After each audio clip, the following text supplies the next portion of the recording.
Hello everyone, this is a Sears Craftsman auto scroller saw, and while this may look like a normal jigsaw or saber saw, it has a very special feature that modern ones seem to lack as far as I can tell.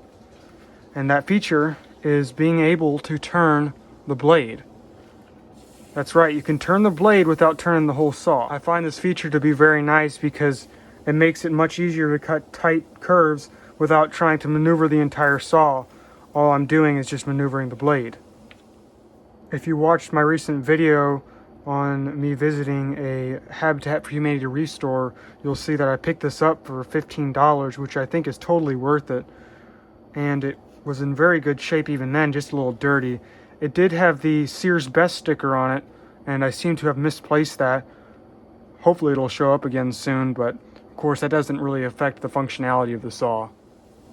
This saw is quite large for being a jigsaw or saber saw. Of course, Sears calling this the auto scroller saw. To give you an idea of just how large this saw is, here is a Sears Craftsman saber saw, just pretty standard variable speed jigsaw, saber saw, whatever you want to call it. And here's the size difference. As you can tell, this is quite a bit larger.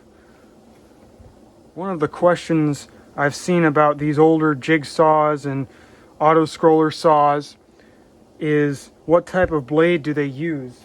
Because unlike modern ones, you have to tighten a screw rather than just clicking it in like a lot of the newer ones. The newer ones use T-shank, and I think some of them use U-shank. These work just fine with the U-shank. I've not tried a T-shank on it yet, but I know that these work with the U-shank. A lot of these blades originally for these types of saws would have come with a little hole, probably about 1/8 of an inch down, but you just tighten up the screw. This one happens to have 2 screws, one in the back and one in the front. Most of these only have one. You just tighten down the screw and it holds in just fine. And I've never had any issue with the blades falling out.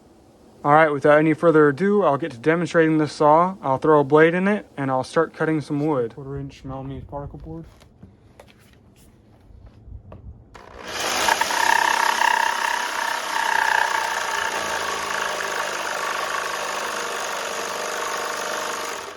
You can see how as I turn this, the saw doesn't have to turn. I can pretty much use the saw whichever way I want, and I just turn with this little steering wheel up here.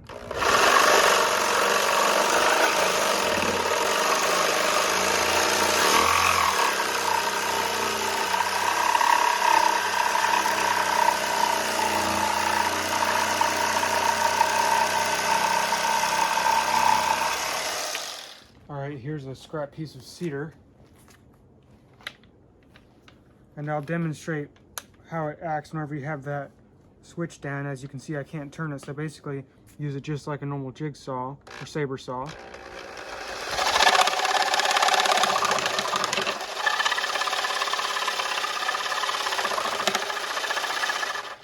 And if I let go, I can turn with this.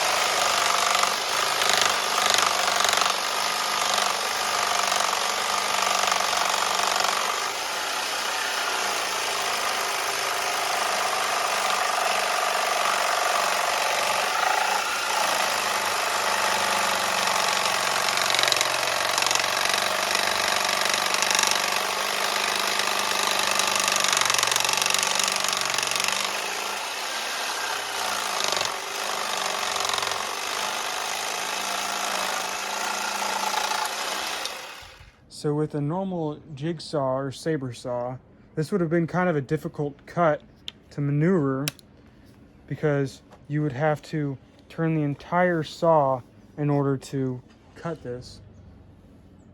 But because I have this steering wheel up here, I have full control over the blade, so I don't have to move the saw hardly at all. So yeah, a very, very nice feature. This is 1/4 inch birch plywood, and on the saw, I've switched over to the scroll cut blade. which will allow me to get tighter curves.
Yet again, something that would be probably relatively difficult on a normal saber or jigsaw.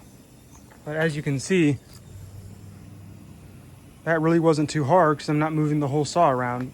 Again, I'm just moving the blade. If you ever see one of these at a thrift store or a yard sale and it's a decent price, I would highly recommend you try it out. Being able to steer the blade without moving the entire saw is a very nice feature that I wish they would put on modern jigsaws. Let me know in the comments if you guys think this is a useful feature or not. I certainly think it is. Anyway, that's all for now. Thanks for watching.